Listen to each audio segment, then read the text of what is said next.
Hello world, it's Hatim टेकरी।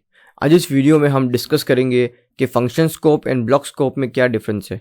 तो अगर आपको फंक्शन स्कोप और ब्लॉक स्कोप के बीच में डिफरेंस समझना है तो इस वीडियो को पूरा देखें, और अगर आपको ये डिस्कशन अच्छा लगे तो इस वीडियो को लाइक ज़रूर करना। So let's get started. तो अब हम कंप्यूटर स्क्रीन पे आ चुके हैं। सबसे पहले आज हम function scope and block scope को समझेंगे। तो सबसे पहले फंक्शन स्कोप और ब्लॉक स्कोप को समझने के लिए हमें दो अलग अलग टाइप ऑफ वेरिएबल को क्रिएट करना पड़ेगा, और वो क्या है, वो है लेट एंड वेयर। हमें लेट टाइप ऑफ वेरिएबल से भी डिस्कस करना पड़ेगा और वेयर टाइप ऑफ वेरिएबल से भी डिस्कस करना पड़ेगा। क्यों? क्योंकि सबसे पहले मैं आपको समझाऊंगा कि फंक्शन स्कोप क्या है, ओके, वेयर कीवर्ड की मदद से, और फिर मैं आपको समझाऊंगा कि ब्लॉक स्कोप क्या है लेट कीवर्ड की मदद से।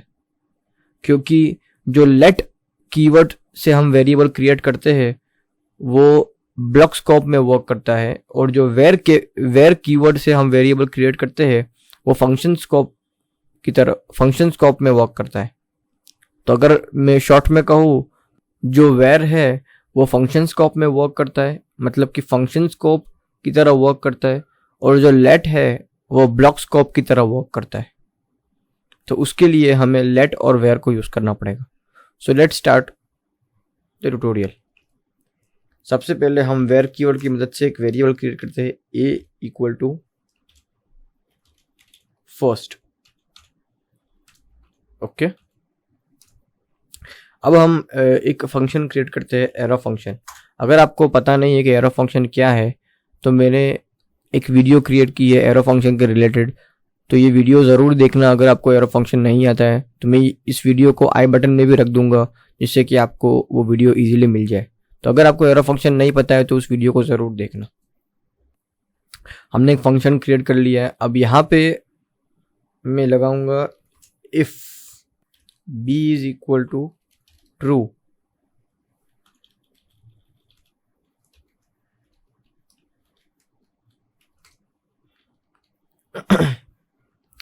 तो मैं करूंगा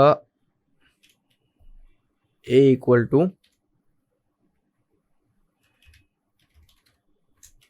इनसाइड ट्रू। यहाँ पे a की वैल्यू होगी sorry inside function. Okay, okay, ये b की वैल्यू हम यहाँ पे ट्रू कर देते हैं, फिर b equal to tru। Okay, और इस फंक्शन को हम कॉल करते हैं फंक्शन, और उसके बाद हम कंसोल में a को प्रिंट करेंगे, जिससे कि हमें पता चले कि a की वैल्यू क्या है। ओके, सॉरी, हमें इस वेरिएबल को इफ ब्लॉक के अंदर डिफाइन करना है। ओके, यहाँ पे इसको हटा दें। इफ ब्लॉक के अंदर हमने वेरिएबल a को डिफाइन किया, जिसकी वैल्यू हमने दी इनसाइड ट्रू। ओके, अब यहाँ पे एक और वेरिएबल क्रिएट किया लेट कीवर्ड की मदद से। ओके, पहले हम वेयर को समझ लेते हैं, उसके बाद लेट पे आएंगे। ओके, तो वेयर कीवर्ड की मदद से हमने एक वेरिएबल क्रिएट किया a इनसाइड ट्रू करके। ओके, अब हम यहाँ पे console.log a कर रहे हैं। ओके, और यहाँ पे भी मैं ये इफ ब्लॉक के बाहर console.log a करता हूँ, और यहाँ पे मैं पहले उसके पहले कंसोल कर दूँ, जिससे कि हमें पता चले कि हम इफ ब्लॉक से बाहर आ गए। Outside if block. इसको और इस console.a को मैं हटा दूं। ओके, यहाँ पे फंक्शन को हम कॉल कर रहे हैं, ये फंक्शन को कॉल कर रहे हैं, और यहाँ पे b की वैल्यू ट्रू है तो ये ऑलवेज इफ ब्लॉक के अंदर जाएगा, a वेरिएबल को क्रिएट करेगा इनसाइड ट्रू करके। ओके, और console.log करेगा, उसके बाद हम इफ ब्लॉक के बाहर आ गए, अगेन वो कंसोल डॉट लॉग ए करेगा। अब ये जो ए है वो तो इस इफ ब्लॉक के अंदर है, तो हमें ये समझना है कि क्या ये ए यहाँ पे भी प्रिंट होता है, यहाँ पे भी एक्सेसिबल होता है ये इफ ब्लॉक के बाहर, क्योंकि हमने तो इस ए को इफ ब्लॉक के अंदर डिफाइन किया है और हम इसको इफ ब्लॉक के बाहर एक्सेस कर रहे हैं, तो यही समझना है। सो लेट्स सी, इस प्रोग्राम को रन करते हैं।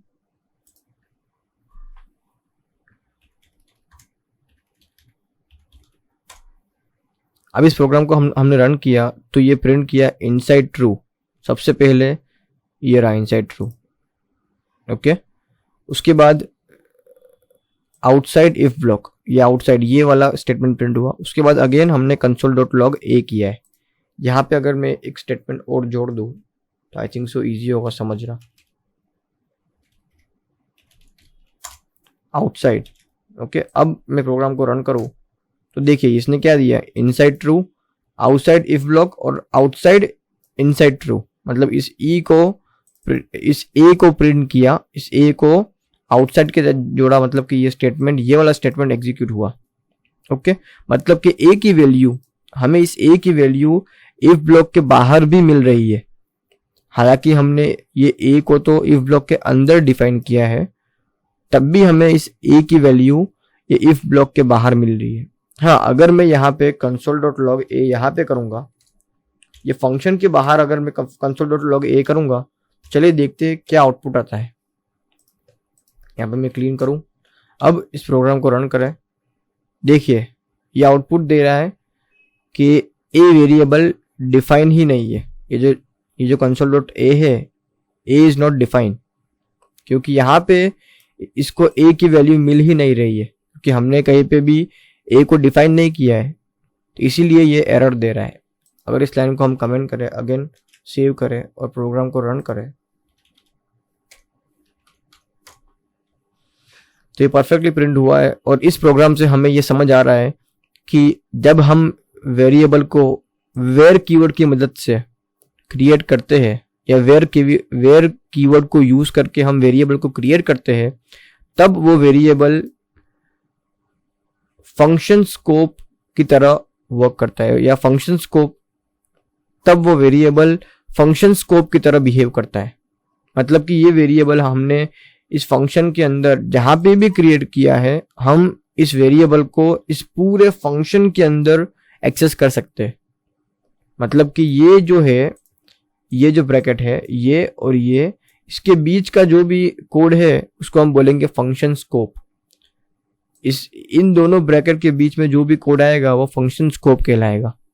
वो इसके बीच के जो स्पेस है वो फंक्शन स्कोप की जगह है, ओके। क्योंकि फंक्शन स्कोप का मतलब फंक्शन के बीच की जगह। अगर आपको सिंपल टर्म्स में समझाओ तो फंक्शन के बीच की जगह, तो ये दो फंक्शन के ब्रैकेट है, ये फंक्शन के दो ब्रैकेट है, तो इसके बीच में आप जो भी लिखोगे वो फंक्शन स्कोप में आएगा, ओके। तो ये जो वेर कीवर्ड की मदद से हम वेरिएबल क्रिएट करते हैं, वो फंक्शन स्कोप की तरह वर्क करता है। सबसे पहला कंक्लूजन हमारा निकला, वेर कीवर्ड जो है वो फंक्शन स्कोप की तरह बिहेव करता है। डन। अब हम समझेंगे कि ब्लॉक स्कोप क्या है, ओके। अगर मैं इस वेरिएबल को यहां पे लेट कर दूं, let A inside true console dot log A किया, same code outside if block और फिर console dot log outside A किया। अब हम इस प्रोग्राम को रन करते हैं और चेक करते हैं। देखिए यहाँ पे वो एरर दे रहा है। सबसे पहले वो इनसाइड ट्रू प्रिंट कर दिया, ये स्टेटमेंट वर्क कर दिया, ये स्टेटमेंट वर्क किया। उसके बाद सॉरी ये स्टेटमेंट वर्क किया, ये वाला। उसके बाद ये स्टेटमेंट भी वर्क किया। उसके बाद जब ये स्टेटमेंट एग्जीक्यूट हुआ तो वो एरर दे रहा है कि ए इज नॉट डिफाइन, क्योंकि ए डिफाइन नहीं है यहाँ पे। अगर मैं यहाँ पे ये इफ ब्लॉक के बाहर ए को डिफाइन कर लूं,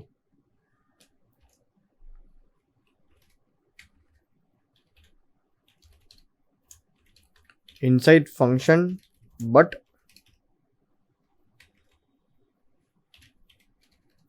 before if block, control save, यहाँ पे क्लीन करूँ और इस प्रोग्राम को रन करूँ, देखिए अब ये ए को प्रिंट कर रहा है, इनसाइड ट्रू ये वाला स्टेटमेंट, आउटसाइड इफ ब्लॉक ये वाला स्टेटमेंट, अब ये वाला statement outside, inside function but before if block, मतलब कि इस वैल्यू को वो कैच कर रहा है। इफ ब्लॉक के बाहर जब हमने ए को एक्सेस किया यहाँ पे, तो वो ये इफ ब्लॉक के पहले वाली जो ए की वैल्यू हमने डिक्लेयर की है उसको एक्सेस कर रहा है। उसका मतलब क्या हुआ कि वेर कीवर्ड के अंदर तो हम यहाँ पे इफ ब्लॉक के अंदर जो वैल्यू असाइन की थी वो इफ ब्लॉक के बाहर भी हमें एक्सेस हो रही थी, मगर जब हम लेट कीवर्ड यूज कर रहे हैं तो हमने जो इफ ब्लॉक के अंदर जो वैल्यू असाइन की है ए को, वो हमें इफ ब्लॉक के बाहर एक्सेस नहीं हो रही है। उसका मतलब कि ये जो लेट कीवर्ड है वो ब्लॉक स्कोप की तरह वर्क करता है, मतलब कि लेट कीवर्ड ब्लॉक स्कोप के बिहेवियर पे वर्क कर रहा है। ब्लॉक स्कोप क्या है? ये जो इफ ब्लॉक है ये एक ब्लॉक है, ये जो इफ स्टेटमेंट है ये एक ब्लॉक है। ओके, ये जो है ये फंक्शन का ब्लॉक है, इसीलिए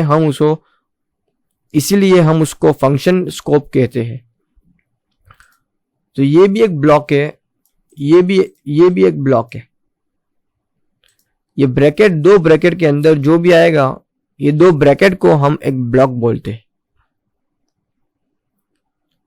और ये दो ब्रैकेट को भी हम ब्लॉक ही बोलते हैं, मगर ये दो कॉन्सेप्ट को डिफरेंशिएट करने के लिए यहाँ पे उसका नाम दिया फंक्शन स्कोप। क्यों? क्योंकि वेर कीवर्ड को आप इस फंक्शन ब्लॉक के अंदर, कोई नेस्टेड ब्लॉक के अंदर भी आप क्रिएट करोगे तो वो पूरे फंक्शन के अंदर उस वेरिएबल को हम एक्सेस कर सकते हैं जो वेरिएबल वेर कीवर्ड की मदद से क्रिएट किया गया है। और अगर हम वेरिएबल को लेट कीवर्ड की मदद से क्रिएट करेंगे तो वो सिर्फ उस ब्लॉक तक ही सीमित रहेगा, मतलब कि ये जो ए वेरिएबल में जो हमने ये वैल्यू असाइन की है वो इस ब्लॉक के अंदर ही एक्सेस होगा। जब हम इस ब्लॉक के बाहर एक्सेस करने जाएंगे तो वो चेक करेगा कि क्या ये स्टेटमेंट, पहले समझो कि ये स्टेटमेंट किस ब्लॉक के अंदर है। ये स्टेटमेंट है अभी ये फंक्शन के ब्लॉक के अंदर है। ओके, तो ये यहां पे वो चेक करेगा कि क्या ये ए वेरिएबल इस ब्लॉक के अंदर डिफाइन है, तो उसको मिला हाँ ये इस लाइन पे ये ए वेरिएबल डिफाइन किया गया है, तो वो इसको एक्सेस कर रहा है। अगर यहाँ पे हम इसको कमेंट कर ले तो वो एरर देगा। देखिए ये एरर दे रहा है ए इज नॉट डिफाइन, क्योंकि हमने इस लाइन को कमेंट कर लिया है। तो इस तरीके से फंक्शन स्कोप और ब्लॉक स्कोप में डिफरेंस है। यहाँ पे दूसरा कंक्लूजन हुआ कि जो लेट कीवर्ड है वो ब्लॉक स्कोप की तरह वर्क करता है।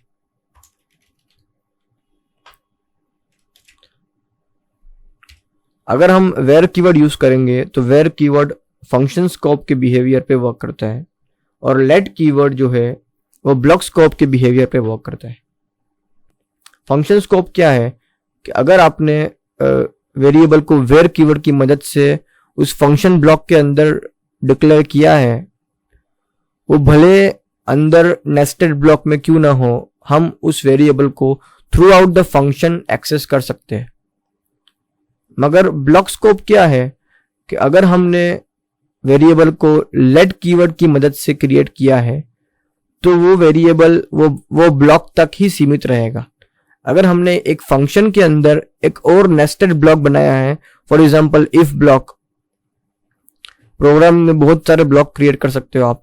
For example if block, switch block, बहुत सारे होते हैं, या सिंपल ब्लॉक भी होता है। सिंपल आप दो ब्रैकेट लगा दो वो एक ब्लॉक बन जाएगा।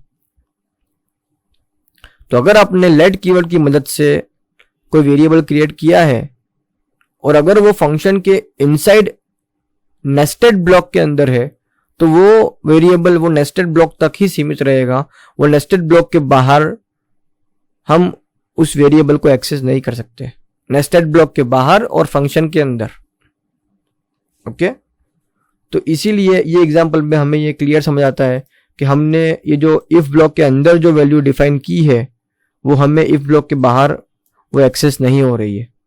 इफ ब्लॉक के बाहर हमें वही वैल्यू एक्सेस हो रही है जो हमने इफ ब्लॉक के पहले डिफाइन की है। तो ये डिफरेंस है ब्लॉक स्कोप और फंक्शन स्कोप में।